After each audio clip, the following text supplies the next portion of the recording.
our backend.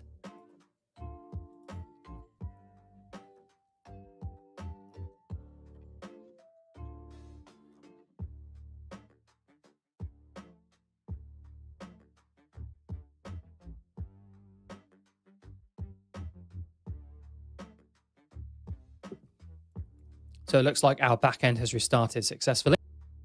So let's head over to our front end. So here we are back in our front end. So let's try and update our task list. So let's click on a new task list here. And we can update a task list with this button on the top right. So this gives us a form which is populated with the information that we set previously, a new task list, and this is a description. So we're going to say this is a newer task list, and we'll say this is a better description. And before we click on update, let's just clear our networks panel there. And let's click on update task list and try out our new endpoint. Great, okay, so let's take a look at this. So we can see our put request to this URL here, task list, specifying the ID of the task list, has received a HTTP 200, which is great. Now let's take a look at the payload that we've sent. So we can see here the representation of our task list. So the ID, the title, the description. Bear in mind, these are the values that we put into our edit form, a newer task list, a better description. If we take a look at the response, we can see that we have an updated title, a newer task list, and an updated description, a better description. What's more, we're redirected back to the list task list page, and we can see the new title on this task list. If we give that a click, we can see a newer task list. So it seems like our update endpoint is working as expected. So in summary then, we've added a new method to our task list service, this one called update task list, which takes the ID of the task list to update and a representation of what we want that updated task list to look like. It then saves that in the database and returns the updated task list. We've of course implemented it by doing some light validation to begin with, and then retrieving the existing task list from the database, throwing an illegal argument exception if it doesn't exist, which of course will be handled by our global exception handler, returning a HTTP 400. We then went about updating that existing task list by setting the title and the description, and also setting the updated date time. We then save the updated task list to the database and returning it as well. And then we look to use this particular method over in our controller, to which we've added a new endpoint, a put mapping this time, specifying the task list ID in the URL path. We then expect to see that representation of our updated task list as the request body. We then go about doing the conversions between DTO and entity, of course calling our update task list with all of this information.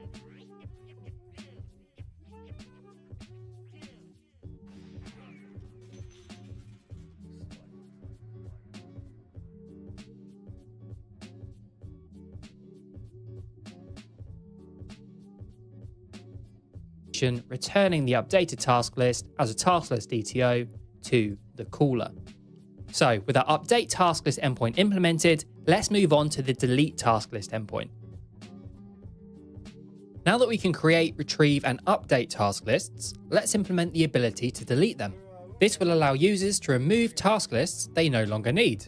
Due to our cascade configuration, deleting a task list will also delete all tasks associated with it. So let's start over on our task list service. Let's expand that. And to our task list service, we're going to add another method. This one isn't going to return anything, so it's going to be a void method. And we'll call this one delete task list, passing in the UUID task list ID. So the ID of the task list that we're looking to delete. So with that done, let's look to implement that. Let's hover over this red squiggle and click on implement methods. And then we'll click on OK. And we can see we have our delete task list method stub.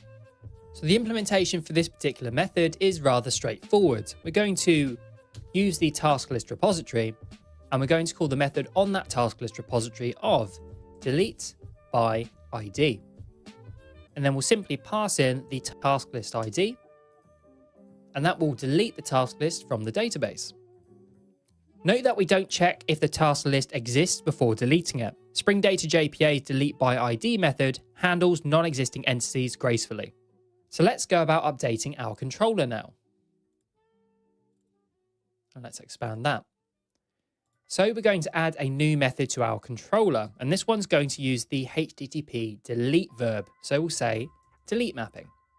And the path for this one is going to be / and then we'll say task list ID.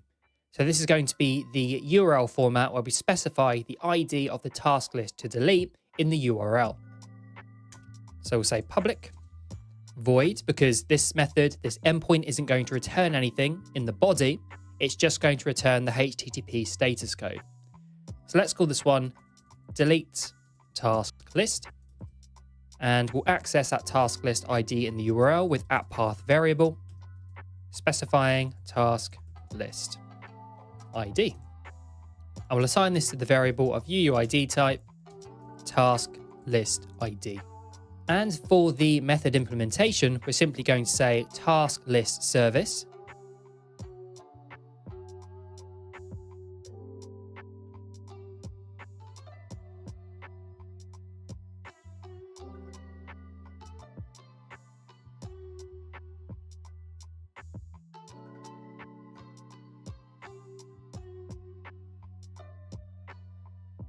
And then we'll call the method that we just added, delete task list, passing in the ID from the URL. And with that, we've implemented our delete task list endpoint. So let's restart our backend and then try it out in our front end.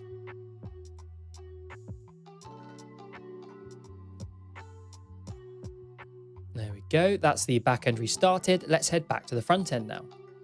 So here we are back in our front end. Let's try deleting a task list.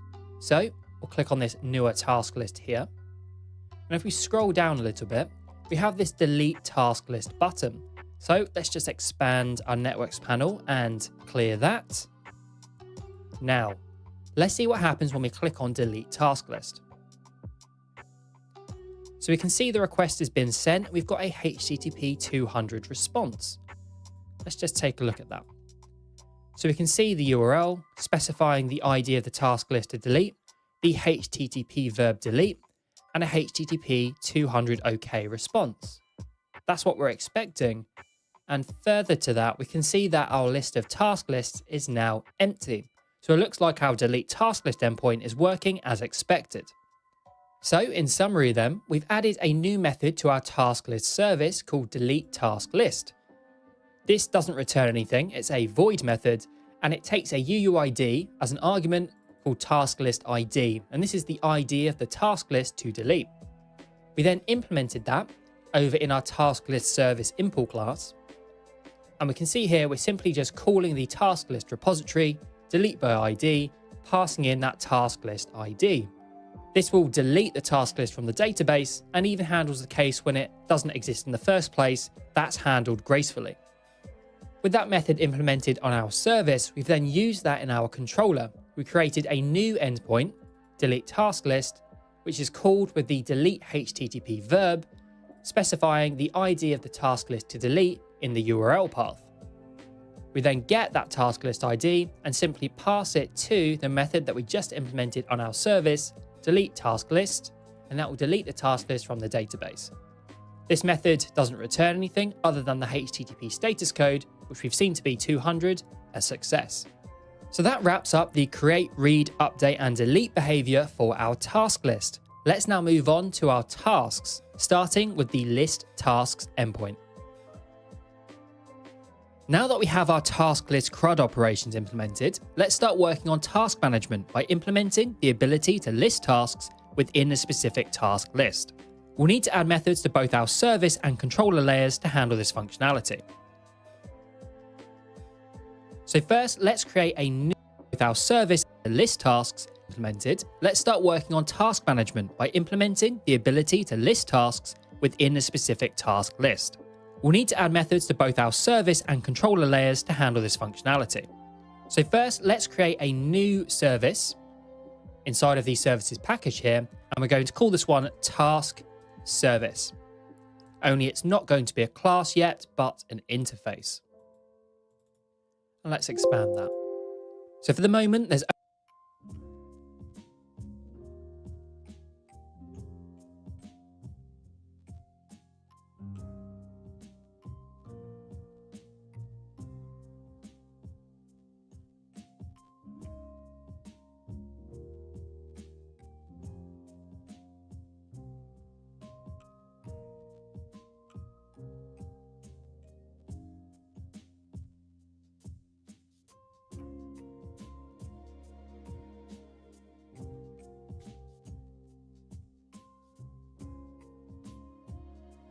only going to be a single method on the task service interface. It's going to return a list of tasks.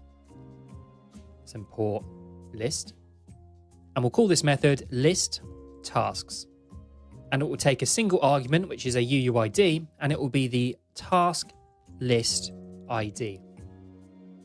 So essentially then we'll pass the ID of the task list, and then we'll get the list of tasks that belong to that task list.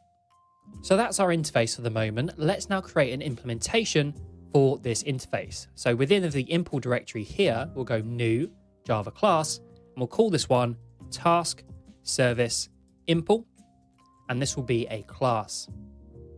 Let's expand that, and we'll say implements task service, and we can see we get a red squiggle. If we implement methods, click OK, we can see that we have a method stub for our list tasks method.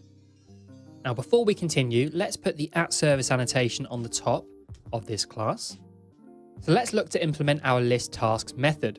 So we need to interact with the database. So we need our repository. So let's define here a private final instance variable of type task repository. And we'll call this one task repository. We get a red squiggle there. So if we hover over it, let's add a constructor parameter. And now we have access to our task repository within of the task service. So if we remove the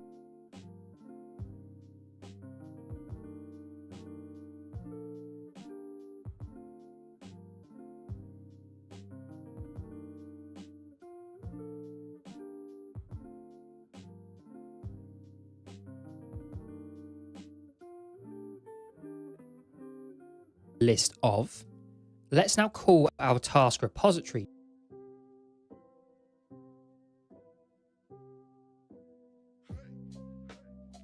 dot, and we'll say find by task list ID. You may remember this from earlier. This was one of our custom queries that we created in our task repository. So let's pass in the task list ID. And there we go, we've implemented our task lists, because find by task list ID will return a list of tasks which match that task list ID. So all of the tasks that belong to that task list. So let's now create a controller to deal with tasks. So let's go up here, and in our controllers package, let's create a new class, and we'll call this one tasks controller. And that will be a Java class. And let's expand that. So let's put the @REST controller annotation on the top of this class, because this does represent a REST controller. And now we're going to specify the request mapping. So we'll say request mapping. And for the path, we're going to say /.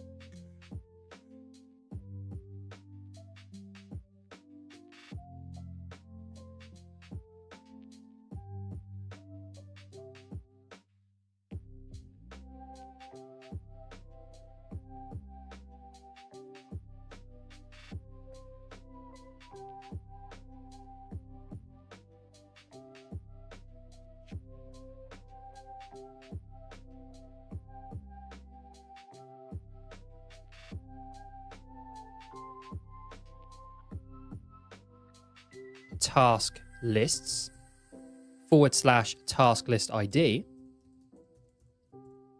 / tasks. So every single method on this controller will have this as a path prefix, meaning that we always specify the task list ID in the URL when we deal with our tasks. When we create, read, update, and delete our tasks, we always specify the task list ID that they belong to in the URL. So we know from implementing our task list controller that we're going to need both our service and our mapper. So let's say private final task service, which we'll call task service, and then private final task mapper, and we'll call that one task mapper. Now, if we hover over these, add constructor parameters, selecting both, and then OK. And there's our controller, which will inject these so we have access to them.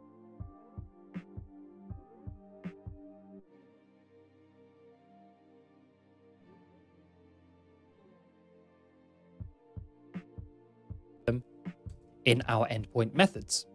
So for the list tasks endpoint, that's going to be a get mapping using the HTTP verb get. And we don't need to specify a path here because it's going to use the one defined on the controller, nothing additional. So our method is going to be public and return a list of task DTO.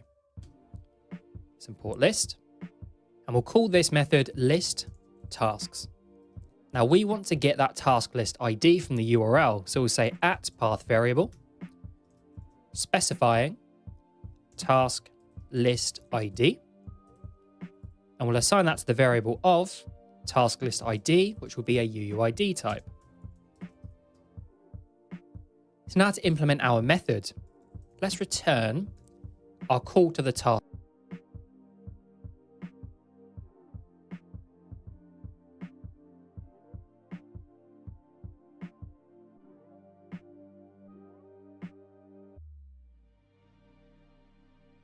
Service dot list tasks, passing in the task list ID there. But of course, that's going to return for us a list of tasks, and we need a list of task DTOs. So let's do stream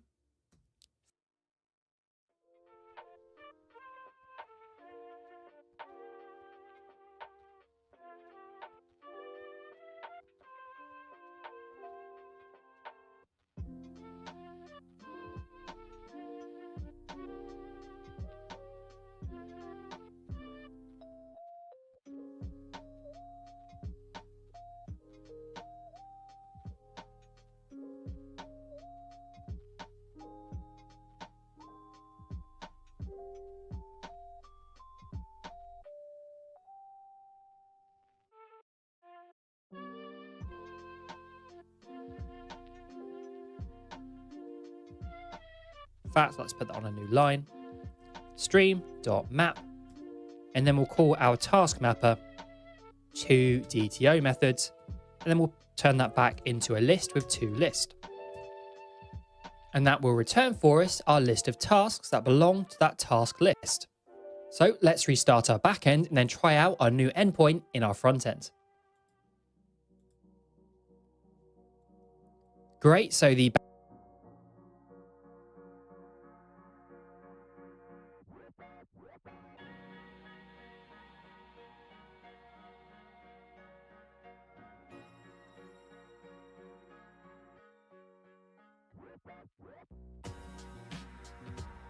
backend seems to have started up successfully. Let's now head over to our front end. So here we are back in our front end. Now, in order to see a list of tasks, we're going to need a task list. So let's create a new one. And we'll say new task list. This will have tasks as the description. And let's create this. Great, so we now have a new task list. Let's go into that. And we can see, we expand up here, we're no longer getting 404s. If we take a look at this call here, we can see it calls the endpoint that we have just implemented, HTTP get to task lists, the ID of the task list / tasks. We have a HTTP 200, so let's take a look at the response. Great, we just have an empty array. Of course, we haven't created any tasks in our system yet. So, in summary then, we created a brand new interface here called Task Service. It has only a single method on it at the moment, list tasks, which takes the ID of the task list and then returns all tasks associated with that task list. We then implemented that over in Task Service import here, with the implementation being a call to our custom query on our task repository. Then we created a brand new controller called Task Controller, where we call our task service and our task mapper inside of our new endpoint list tasks. We simply call our service, getting a list of tasks, then use the task mapper to turn them into DTOs, returning them to the caller. So now that we can get a list of tasks, let's move on to the create task endpoint so we can start creating some tasks. Now that we can list tasks, let's implement the ability to create new ones within a task list. We'll need to add methods to both our service and controller layers to handle this functionality. So first, let's add the create method on our task service interface. Let's expand that. So create task is going to return a task that it created. Of course, we'll call that method create task. And it's going to require the UUID of the task list, which we'll call task list ID. And then it will need the task to create. We need to specify the task list ID because we need to know which task list to assign this task to. So with our new method declared, let's now go down to our task service import. Let's hover over this and implement our new method. So let's delete that. So now for some validation. And the first thing that I'm going to do is make sure that the ID on our task object here is null. Because of course this method is for creating brand new tasks, not for updating existing ones. So we'll say if null does not equal task.getID. We're going to throw a new illegal argument exception, and we'll say in there task already has an ID. Great, so we can be certain that this task has a null ID. So it should represent a brand new task. Now let's make sure that our task actually has a title, because that's required in our database. So let's say if null equals task.getTitle or task.getTitle dot is blank, because we don't want an empty string either. We're going to throw a new illegal argument exception and we'll say task must have a title. Now, if we take a look at our task once more, we always want an ID, but we're going to generate one of those. We always want a title, and we've just made sure through a validation check.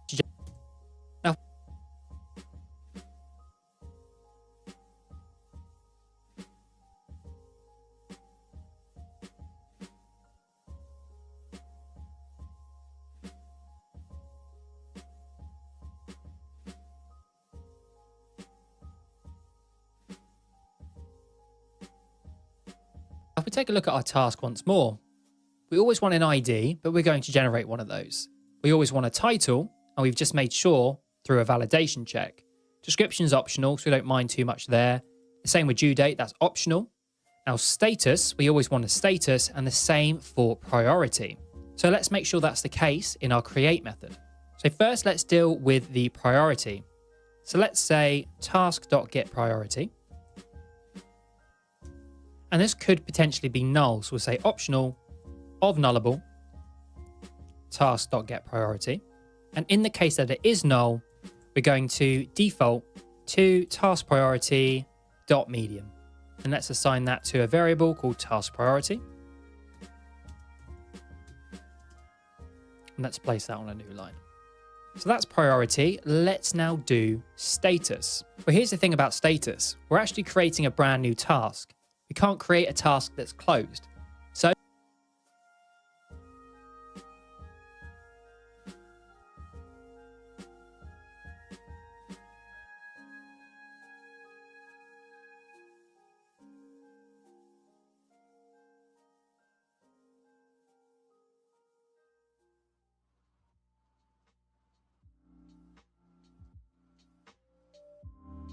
we're going to default status to open. So we'll say task status equals task status dot open.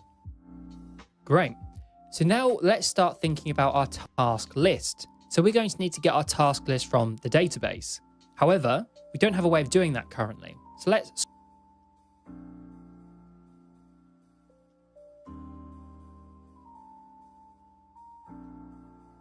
scroll up to the top of our class here. And in addition to the task repository, I'm going to add private final task list repository, and we'll add that to the constructor as well. So we can now use this task list repository to retrieve the task list from the database. So we'll say task list repository dot find by ID, passing in the task list ID. Now we always want the task list to exist. Now this is going to return an optional, so there will be the chance that this task list doesn't exist in the database. So let's deal with that. Let's say or else throw a new illegal argument exception, and we'll say here invalid task list ID provided. And let's assign that to a variable, task list.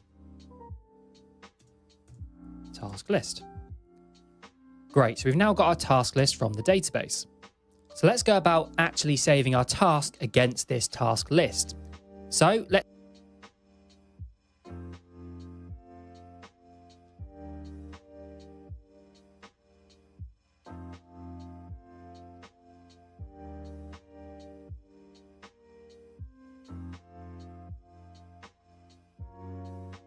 create our task. So we'll say task to save equals new task. And now we can start populating the all arguments constructor. So for the ID, we're going to specify null and have JPA generate that for us. For the title, we'll say task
get title.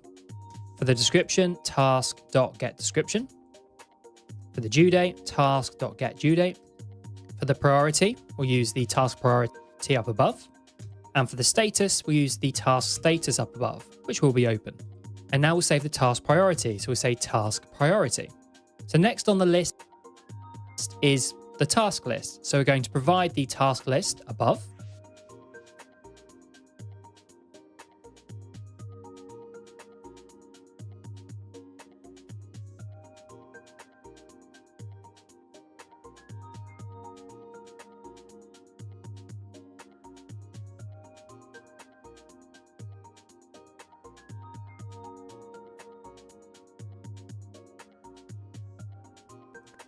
And now we can specify the created and the updated local date times. So these are both going to be the same to begin with. So let's create a variable, local date time. We'll call that now. And we'll assign that the value of local date time dot now.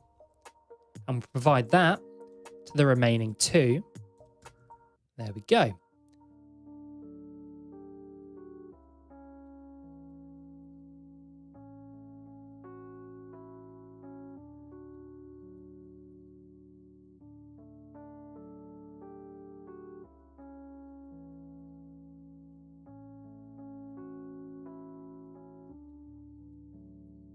So now we have our task to save. So all that's left for us to do then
is to call our task repository, .save, passing in our task to save, and then we will return that to the caller.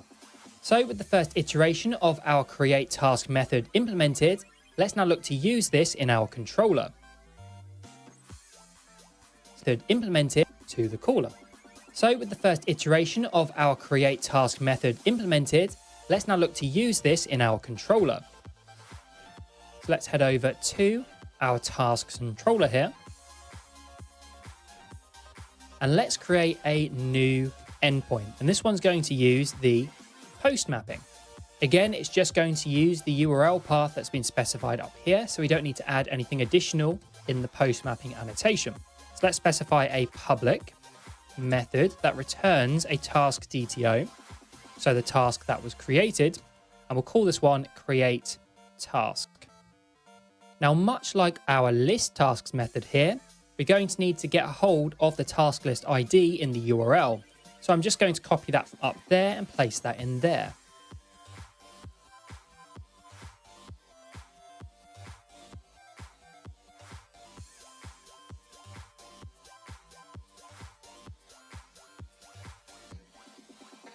However, for create tasks, we're also going to need to get hold of the request body, which we're going to do with the @request body annotation, and we're expecting a task DTO in the body, which we'll call task DTO. So we'll now call our task service and the create task method that we just implemented, passing in the task list ID.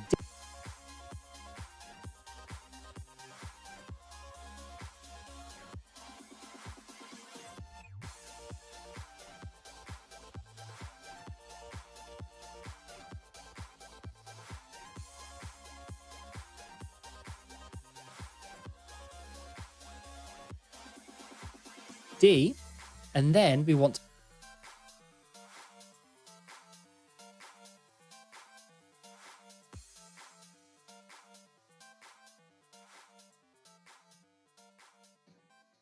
pass in a task. So let's say task mapper dot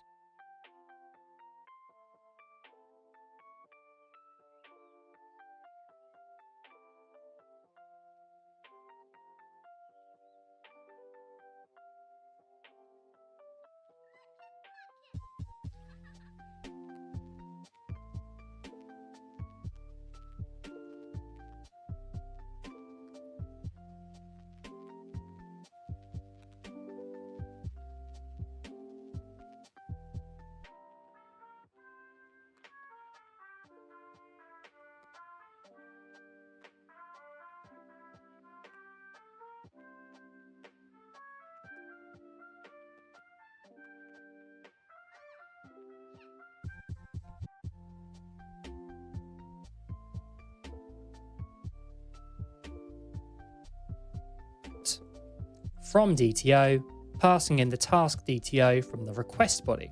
Let's just place these on some new lines. And let's assign that to a variable called task created task.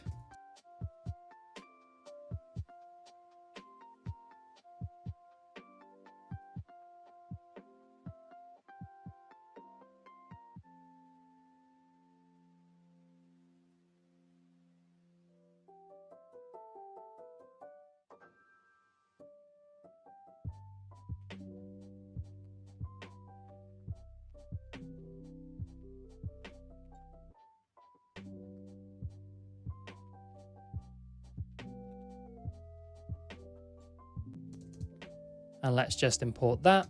So now all that's left for us to do is to return a task DTO, which we can do.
by calling our task mapper dot to DTO on our created.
task.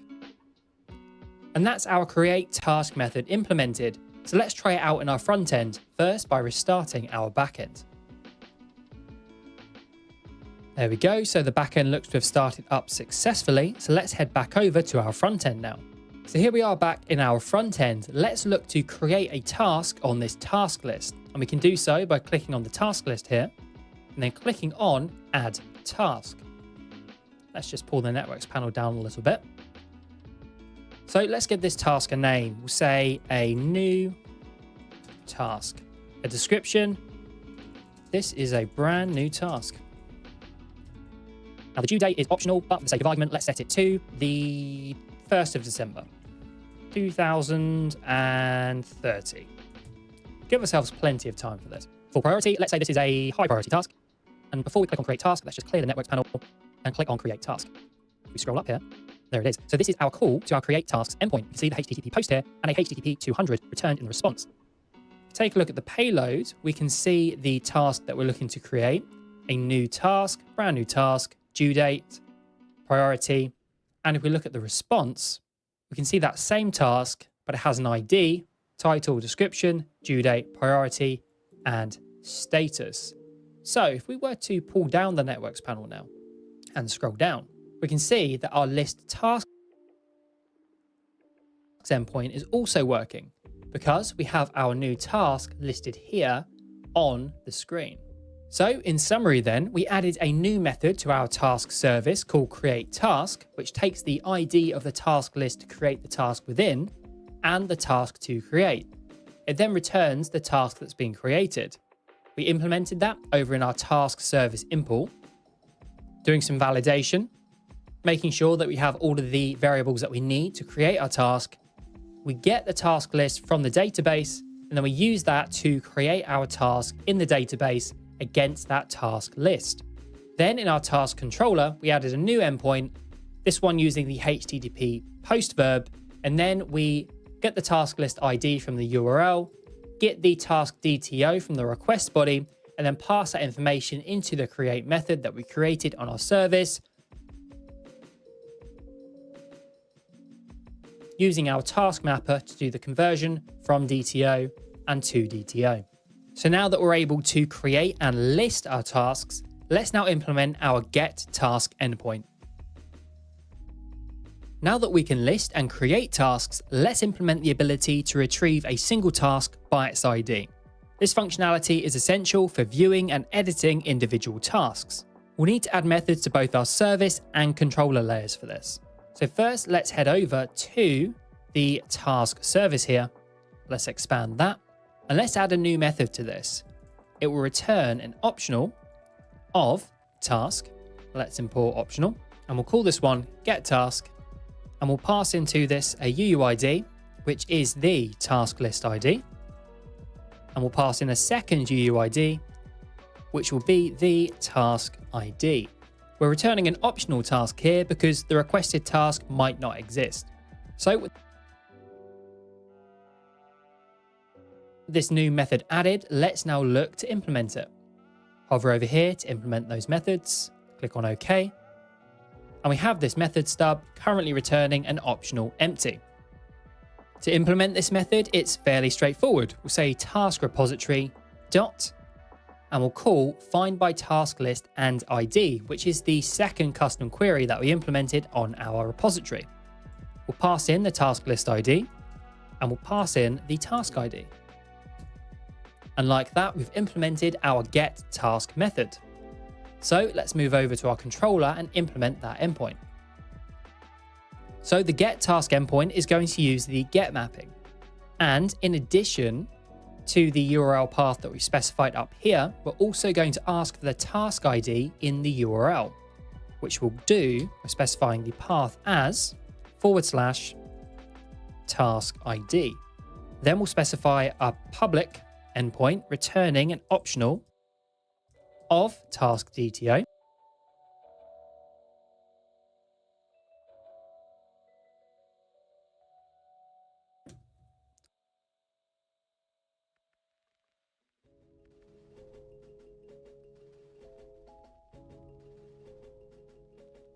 Let's import optional. And we'll call this one get task.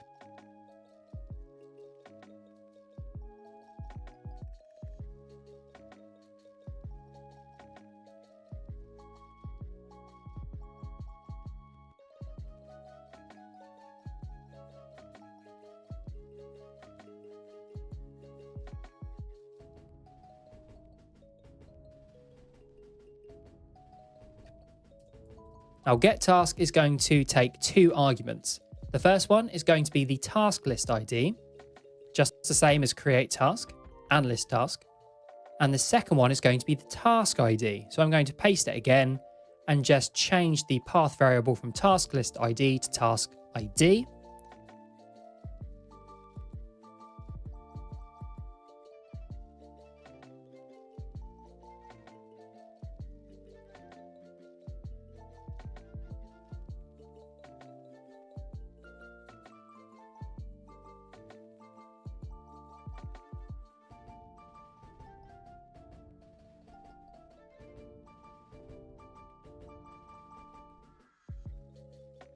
And then we'll change task list ID over here to be task ID.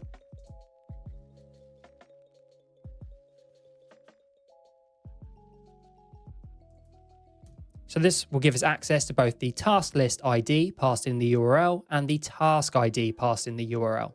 So now to implement the method, let's call our task service and call the method that we just implemented, getTask, passing in the task list ID and the task ID.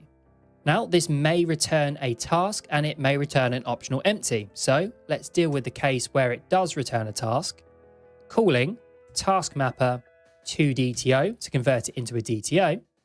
And as we're returning an optional task DTO, so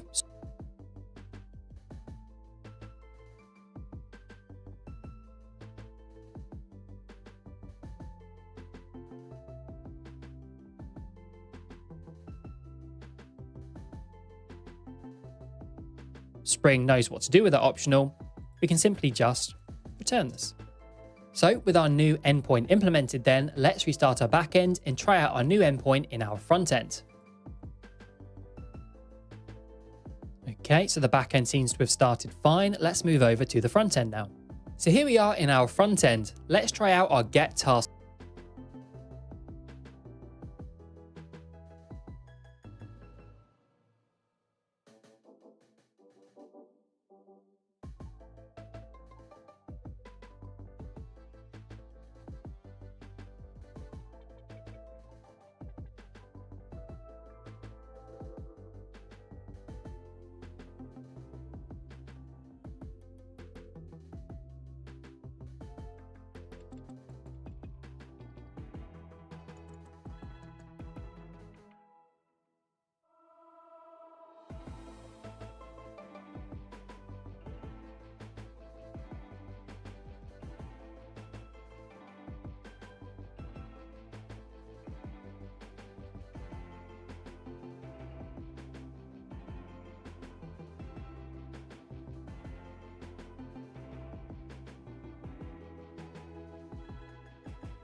Endpoint.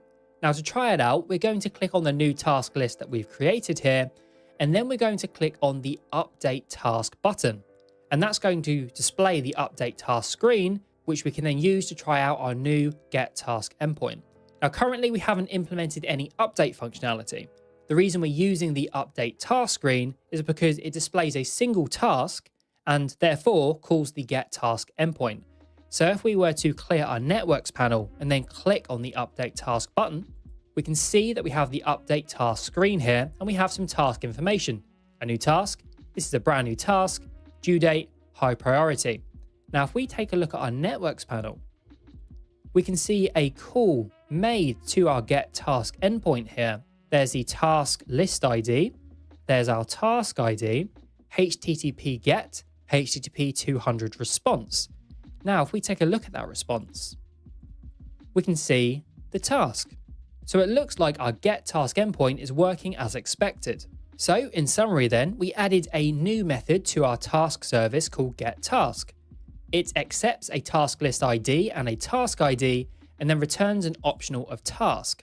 We implemented that over in our task service import, simply calling through to the custom query that we've already created on our repository, find by task list ID and ID. And then with that service method implemented, we updated our controller, adding a new get mapping endpoint here, which has both the task list and the task ID specified in the URL, which it then passes on to our task service.getTask, returning the optional task DTO, which of course we get a task DTO from our task by using the task mapper here. So that's our get task endpoint implemented. Let's now move on to that update task endpoint. Now that we can create and retrieve tasks, let's implement the ability to update existing tasks. This will allow users to modify task details and mark tasks as complete. We need to add methods to both our service and controller layers for this. So first, let's update the methods in our task service interface. So let's go to services and open up task service. Let's expand that. So the method we're to add is going to return a task, and we'll call that one update task. And it will take a UUID as its first argument, and that will represent the task list ID. And it will take another UUID as a second argument, and this will be the task ID, so the ID of the task. And its third argument is going to be a task, and that's going to be the representation of the task, including all of its updates. So we'll provide the ID of both the task list and the task, plus the representation of the task that we want it updated to. That will then be saved in the database, and we'll have a task object returned, and that will be the updated task. So with that added, let's now move over to the implementation. Hover over this, we'll go to implement methods, and we'll select OK. And now we have a method stub for our update task method. So let's delete this. So just like we did on our task list, we should start by doing a light bit of validation. So we'll check first to make sure that the task provided has an ID. This is the opposite to what we were doing in the create method, remember? In the create method, we don't want a task to have an ID because that's a new task to be created. But in the update method, we want that task to have an ID because we are updating an existing task. So we're going to say if null equals task.getID, then we'll throw a new illegal argument exception with the message of task must have an ID. Now let's make sure that the ID on the task object matches the task ID passed in here. If they're different, it might be a user trying to update the ID of their task, which of course we don't want them to be able to do. So let's put a if statement here, and we'll say if objects.equals, with the first argument being our task ID, and the second argument being task.getID.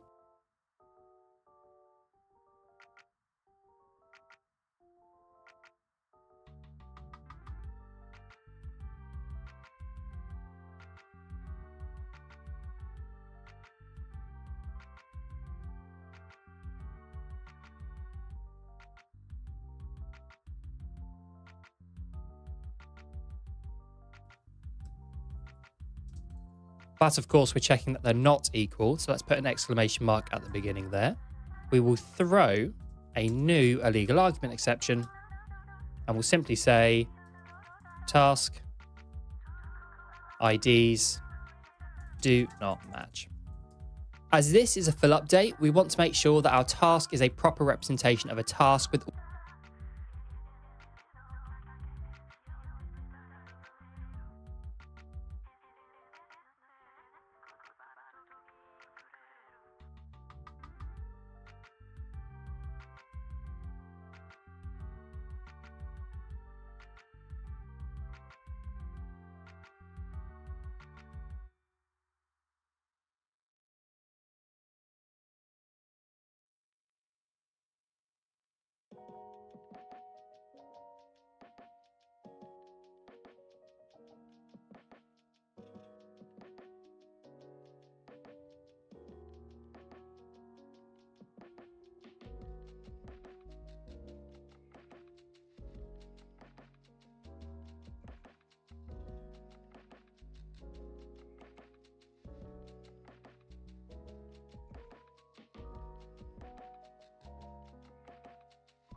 all of its information, including its priority and status, which could be null.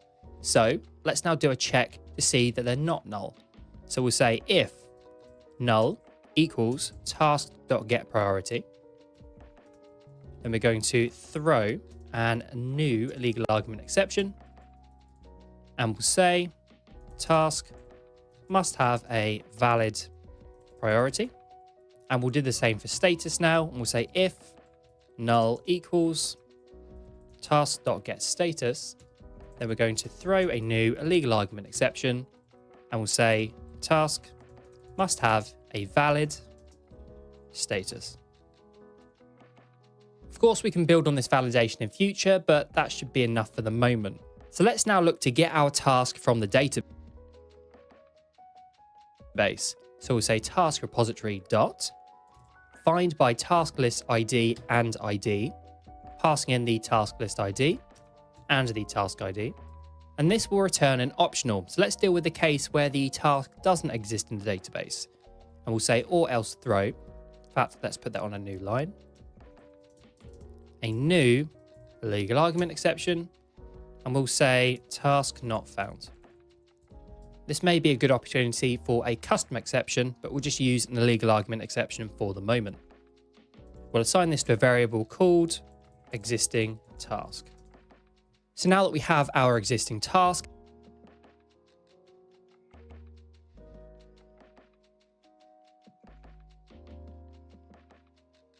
let's go about updating it using the information from our task argument here.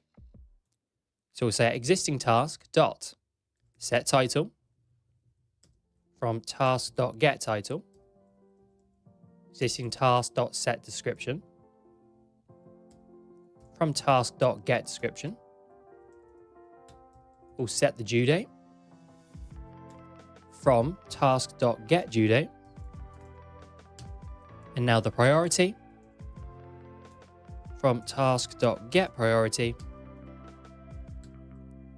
And now the status from task.getStatus. And finally, we'll update the existing task's updated local date time. Set updated to be local date time dot now. So the time and date right now.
And now we'll use our task repository to save the task in the database with all of its updates and return that to the caller.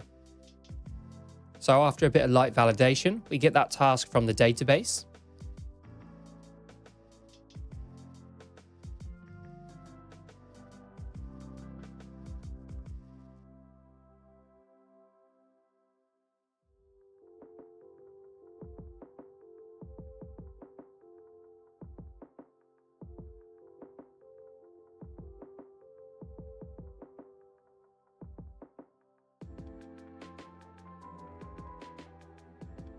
And then we go about updating it using the information from our task object.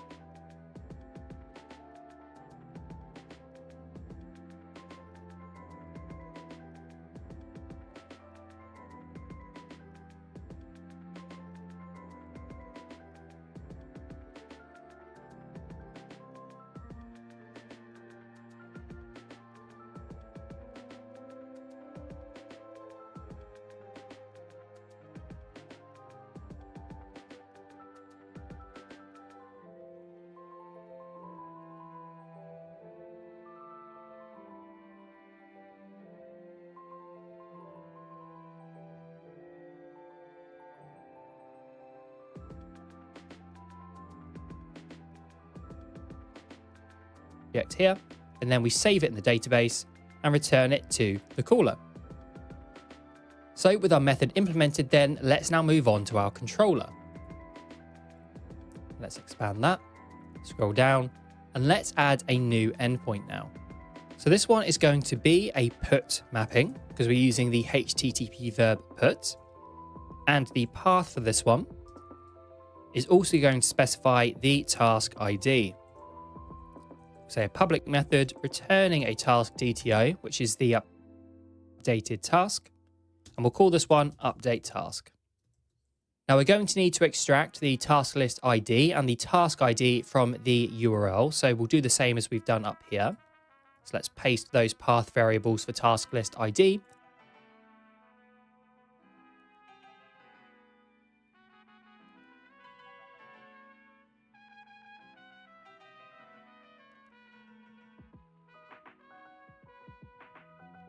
And task ID. And we're also going to want a request body. So we'll say at request body.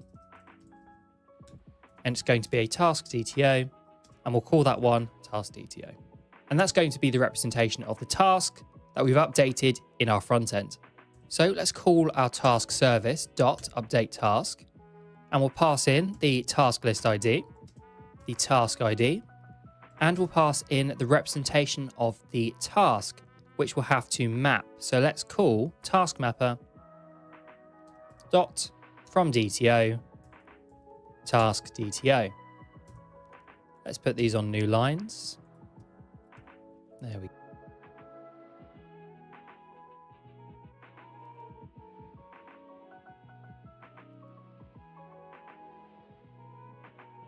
go. And let's assign this to a variable called updated task.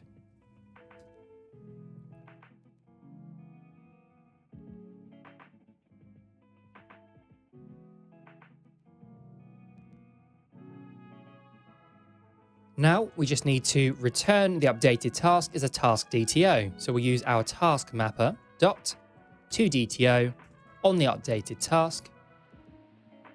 And that is our implemented endpoint method. So with that done then, let's restart our backend and try out our new endpoint in our front end.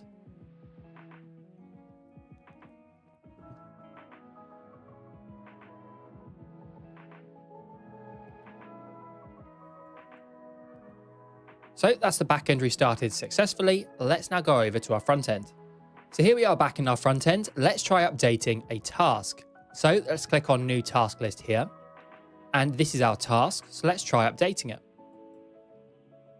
So this is the information from our task as it is now. A new task, a brand new task, due date, priority, and then we can update that. So let's try a newer task. This is a much newer new task. The due date, I don't know, about 2030. Maybe let's make that 2035. This is still a high priority, or is it? Maybe it's a low priority.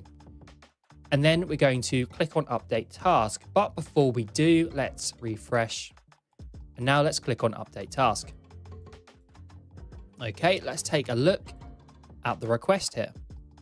So we can see the HTTP put made to this URL here, specifying the task list ID and the task ID. If we take a look at the payload, we can see the description that we gave our task. This is a much newer task. The due date, 2035. And we can see that this payload does have an ID, so the task exists, it does have an ID. It's now a low priority. It's still an open task. And we can see here, the new title, a newer task.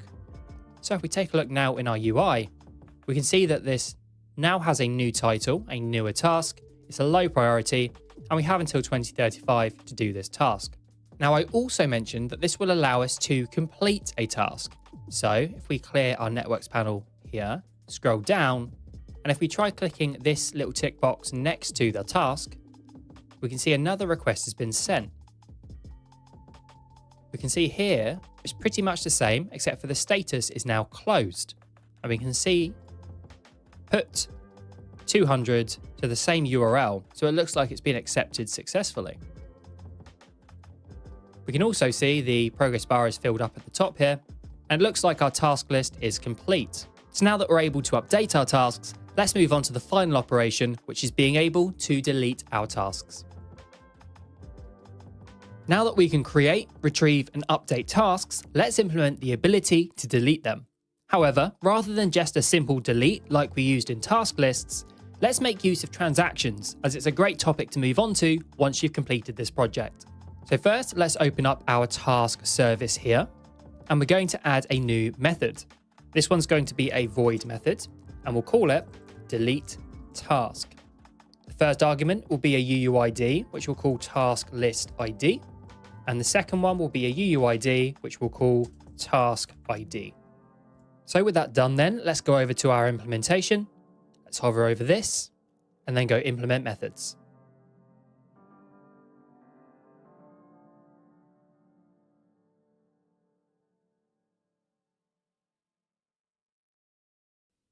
Click OK. And we now have a method stub for delete task. So one option for implementing this method could be to call the task repository dot delete by ID and then pass in the task ID. This will delete the task as identified by this task ID. However, we're not using this task list ID anywhere. So what that means is we're not checking to make sure that this task exists on this task list before deleting it. And although we're unlikely to get this sort of request from the front end, because of course it's only ever going to provide the task list ID corresponding to the task. Although if this was to be exposed as a public REST API, we would certainly want to make sure that the task belongs to the correct task list before we delete it. So let's add a new method on our task repository, which allows us to delete a task by specifying both the task list and the task ID. So let's go to task repository here. And let's just expand this. And to our task repository, we're going to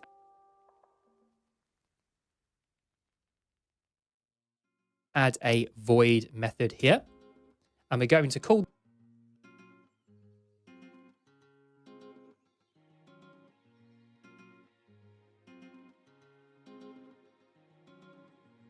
this one delete by task list ID and ID.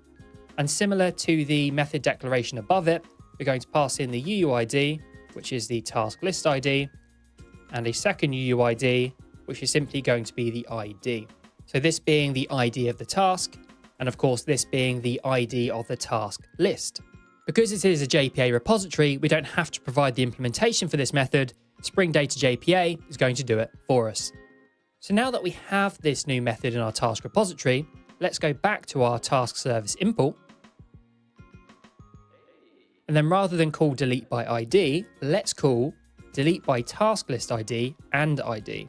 And we'll provide the task list ID and the task ID in there. Now you might remember from earlier, I mentioned the word transactions. And I can tell you now that we will need to use transactions for this, but we won't do so right now. Let's see why we need to use transactions for this. So with our service implemented,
let's move on to our controller.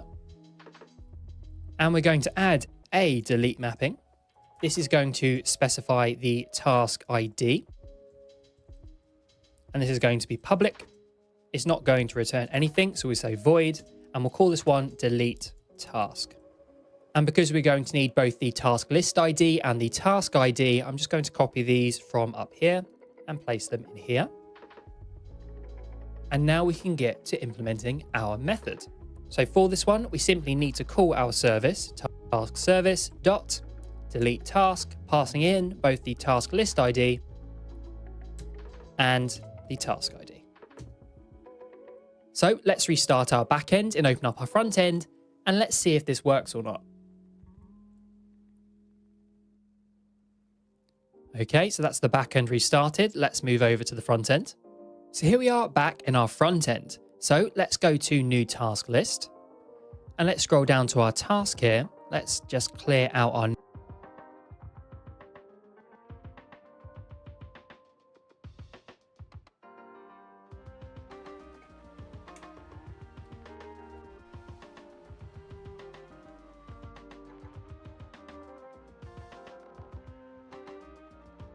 restart our backend and open up our front end, and let's see if this works or not. Okay, so that's the backend restarted. Let's move over to the front end. So here we are back in our front end. So let's go to new task list and let's scroll down to our task here. Let's just clear out our networks panel and let's now attempt to delete this task. And we can see here, we get a HTTP 500, an internal server error. So let's head back to our backend and see why this is. So here we are back in our backend, and we can see here we have a rather large stack trace. So looking at this, we can see we've got an exception here called transaction required exception. No entity manager with the actual transaction available for the current thread. So we cannot reliably process a remove call. Now you might be wondering why we didn't need this for our delete by ID. So if we were to go back to our task list service, go to the implementation of delete task list, we can see that we are successfully using delete by ID here. But if we were to take a look at this, go to the implementation, we can see that it has this transactional annotation on the top. But because we're using a custom delete method now, we need to add the @transactional annotation to the top of that one. Now, typically, we would add the @transactional annotation in the service. So if we go back to our task service here, go to the delete task implementation, and then to the top of this method, the delete task method, we're going to add the @transactional annotation. Now, if we restart our backend, that's the backend restarted successfully. So let's go back to the front end. And here we are back in our front end. So if we were to attempt to delete the task once more, we can see that this time we get HTTP 200 and the task was deleted successfully. Now this @transactional annotation is important because it ensures the delete operation happens within a database transaction. So if any part of that delete operation fails, then the entire operation is rolled back. And that's there to maintain database consistency, even if errors occur during the deletion. And it's important to use this @transactional annotation when we delete data or attempt to make any changes, such as updating. So you might remember from earlier, but if we take a look inside of our task list service, go to the update task list implementation here, let's expand that. And if we scroll down a little bit, we can see that we're actually making multiple calls to our task list repository, find by ID, save. And this has been working so far, but there is a risk. If the task list were to change in the database between this call, find by ID, and this call, save, we could potentially end up with some missing data in the database. We could have an inconsistent state. So although there hasn't been any exceptions, it also pays to put the @transactional annotation on top of any service calls which make multiple calls to a repository. So update task list is a prime example. We scroll up here. Single call for list task lists, so we won't worry about that one. Create task list is only making a single call to the database here, save. Get task list, again, find by ID, a single call to the repository. Update task list, we've added the @transactional annotation to the top of. And then delete update task list, get task list, update task list, we've added the @transactional annotation to the top of, and then delete task list. We're using delete by ID, which already has the @transactional annotation on the top of it. So that's our task list service. Let's now take a look at our task service. Go to the implementation. Let's expand this. So list tasks, single call. Create task. In this case, we have multiple calls because we are attempting to get the task list from the database, and then we're attempting to save the task. So to the top of create task here, we're going to add the @transactional annotation. We scroll down. Get task, single call to the repository. So a single database call. And update task here, one call, two calls. So we'll make sure that update task also has the @transactional annotation on the top there. And of course, we already have one on delete task. And with that, we made sure that all of the relevant business logic now happens inside of a database transaction. So to round everything off, let's restart our backend and then take a look at our front end. Great, so that is the backend restarted. Let's head over to the front end one last time. So let's just make sure that all of our functionality works before signing off this project. So we're going to create a new task list here, and we're going to say our final task list, the last one, and we'll click on create task list, and we have one created. Perfect. Let's attempt to update this, and we'll call this one our final task list, maybe. And click on update task list. Great, so that seems to have updated fine. Looking good. Now let's just try deleting a task list. So let's do the old one here. Scroll down and delete that task list. Looking good, HTTP 200. So let's go into our new task list. And let's try adding a new task here. We'll say our final task, the very last one. And we'll say this is due by the December 1st, 2032. The high priority, and let's attempt to create this task. Great, so that seems to have been created fine. Let's see if we can update it. Let's complete the task. 200 there. Click on update. Perhaps. And then we'll click on update task here. Great, so the task seems to be updating fine as well. Can we look to delete that task? Yes, we can. That seems to work. And if we delete the task list, everything seems to be working as expected. So in one last summary then, we've added the delete task method to our task service here, which takes a task list ID and a task ID. In the implementation here, we call our task repository with a custom method here, which deletes by task list ID and ID. And because it's a custom delete method, we also add the @transactional annotation with our new delete task method implemented. We then use that in our controller.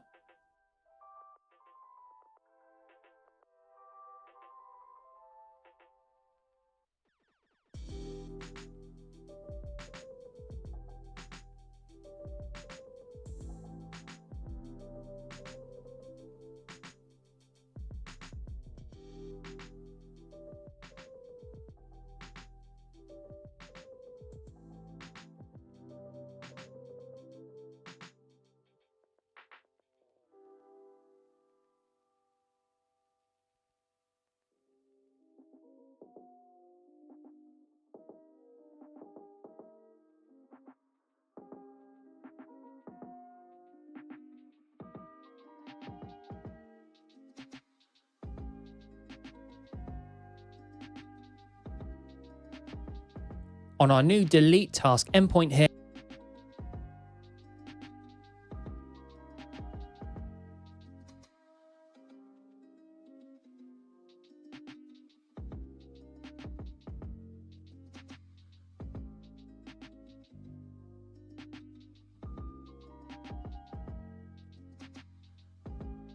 and this will be a class.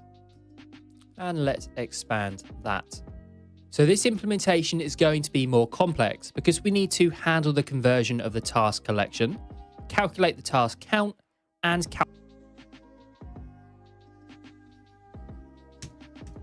Great. So let's first handle the case where that list of tasks is.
null.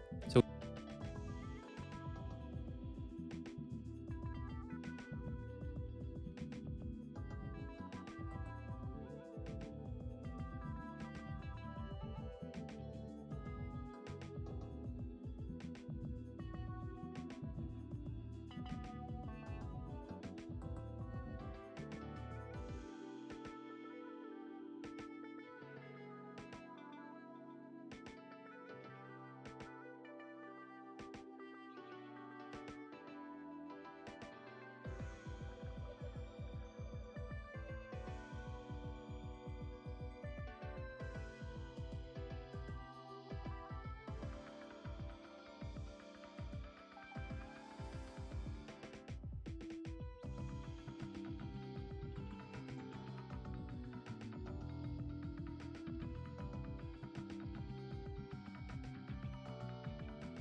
we'll say if yes, we can, that seems to work. And if we delete the task list, everything seems to be working as expected. So in one last summary then, we've added the delete task method to our task service here, which takes a task list ID and a task ID. In the implementation here, we call our task repository with a custom method here, which deletes by task list ID and ID. And because it's a custom delete method, we also add the @transactional annotation with our new delete task method implemented. We then use that in our controller on our new delete task endpoint here, which is a delete mapping specifying the task list ID and the task ID, which simply just calls task service.delete task. But with our first experience of transactions and why they're important, we also took this opportunity to update our task list service implementation here by adding the @transactional annotation to the update task list method. And then over in our task service implementation, we add the @transactional annotation to our create task method here, our update task method, and of course our delete task method, making sure that each of those methods operates inside of a single database transaction and is rolled back if there are any exceptions. I hope you found this project truly valuable, and there are more to come, so be sure to subscribe and hit that bell icon to be notified when they are released. Now, if you've had questions on why we've approached things the way that we have, then be sure to check out this video right here.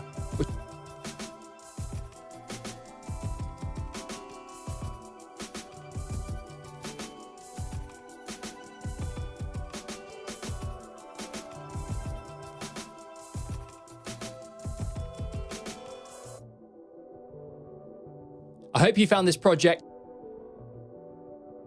truly valuable, and there are more to come, so be sure to subscribe and hit that bell icon to be notified.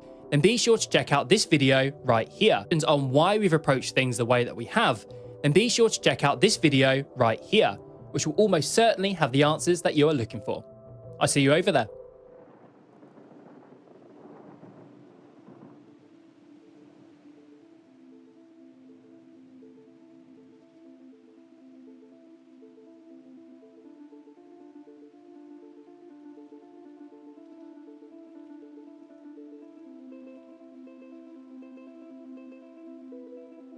Run Docker build, and our entry point is going to be author DAO import, which is our class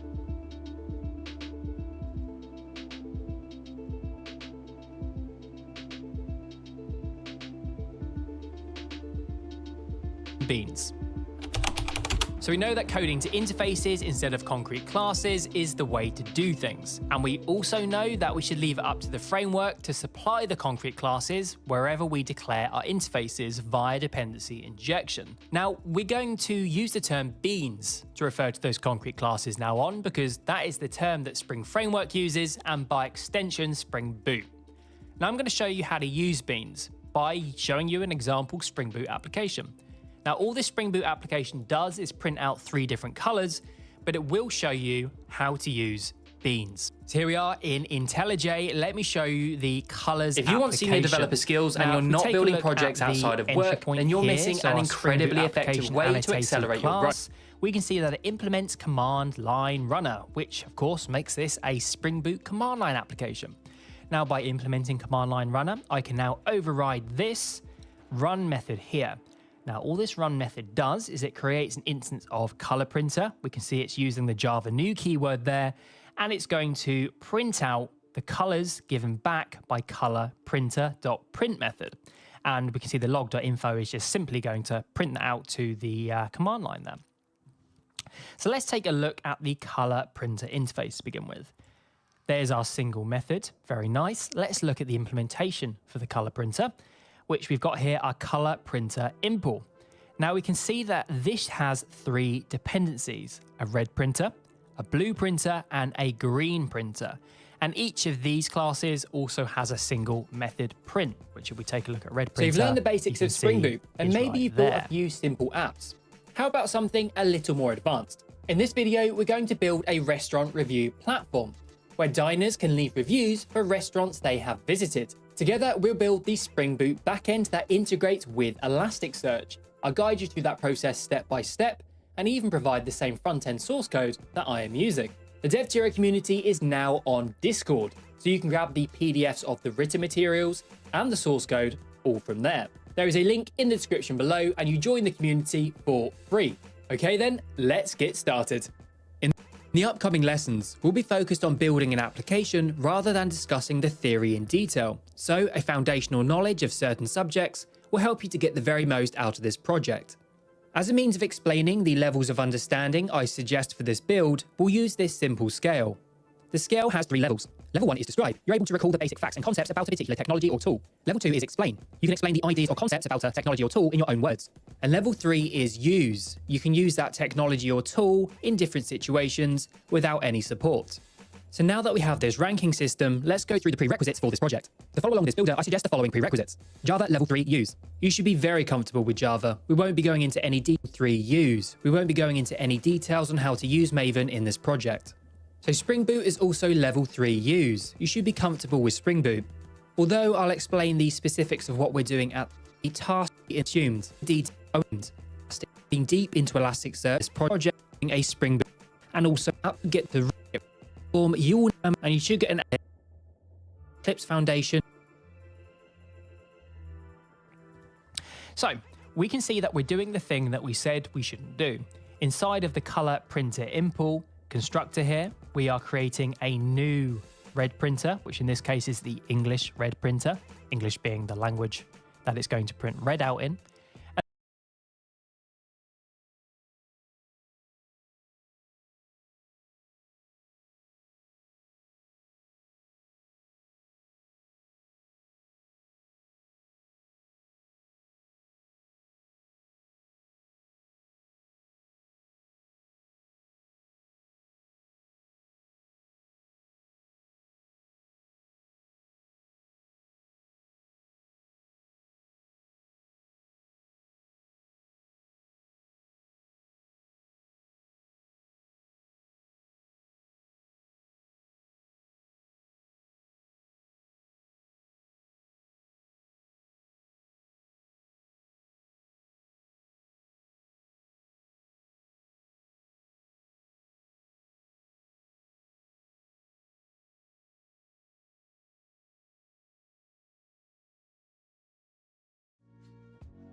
where, you know, the elements are not in increasing order, right? From here to here, 3 to 4, they're in increasing order. From 4 to 5, they are in increasing order. From 1 to 2, they're also in increasing order. But from 5 to 1, they're in decreasing order. This is the pivot, right? So basically,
this value is going to be the minimum, but I'm going to do it in a slightly different way where we don't necessarily have to, look exactly for the pivot. I'm going to take, left, right, take the half of them, get our middle pointer. Our middle is going to be over here at 5. So I'm going to consider as 5 being the minimum value we have seen so far, right? So our result is going to be 5. Now we have to ask ourselves, okay, this could have been the result, but now we don't want to, look at this value again. So the question becomes, are we going to search to the left or are we going to search to the right? Where are we going to find the minimum value? Where are we going to find a value that's even smaller than 5? Well, first consider this. Since we rotated the array, we have 2 portions of the array that are sorted, right? We have this portion of the array that's sorted, the left portion, right?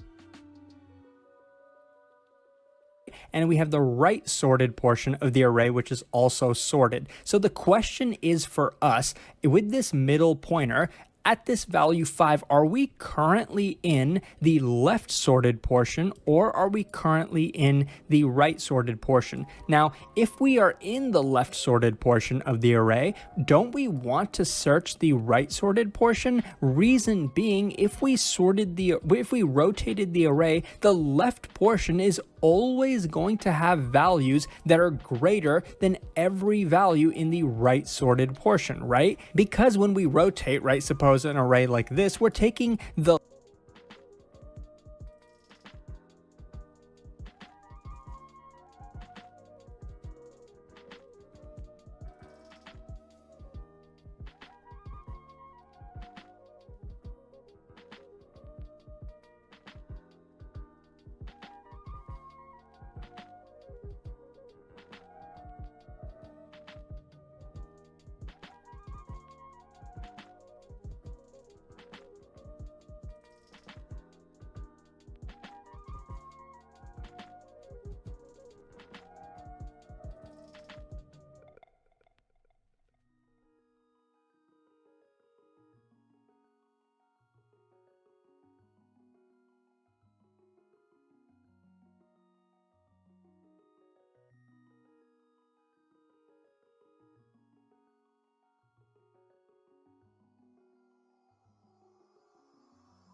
the rightmost value, the largest value, and putting it over here, right? So we're taking larger values, putting them on the left side, right? So therefore the values on the right are going to be smaller now. So that's why it's always going to be that way. So if our middle pointer is currently in a value that's in the left sorted portion, then we want to search the right sorted portion because it has smaller values in it, right? So how can we know if we are in the left sorted portion? Well, like I said, every value in the right sorted portion is going to be smaller than every value in the left sorted portion. So one thing we can check is if the current middle value is greater than or equal to the value all the way at the left of our thing, right? Because the left value is going to be the smallest value. If the middle value is greater than or equal to the leftmost value, that means this middle value is a part of this left sorted portion, right? In which case we want to search to the right. Now, if our middle pointer, suppose in this case we can see 5 is greater than or equal to 3. The reason we're doing greater than or equal is technically this middle pointer could actually be at the left position as well. That's one edge case. And in that case, we would also, this would be the left sorted portion. But suppose our middle pointer, instead of being at 5, was actually over here. It was at 1. What would our condition evaluate to then? Nums of middle would be 1. Is that greater than or equal to the left value, which is 3? It's not, right? Because the values in this right sorted portion are going to be smaller than the left sorted portion, in which case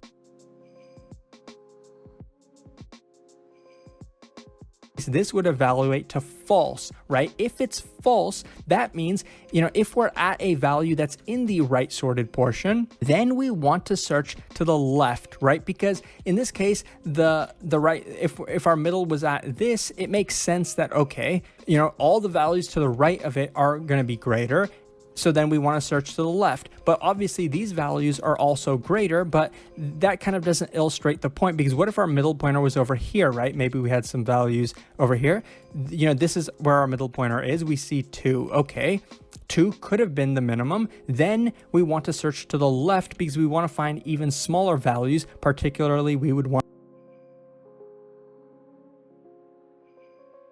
to find this 1 that happens to be smaller, because we don't know where the pivot is. The pivot could be here, the pivot could be here, it could be anywhere. We just know we have to look to the left if we want to find smaller elements. If our middle pointer happens to be in the right sorted portion, then we want to search to the left.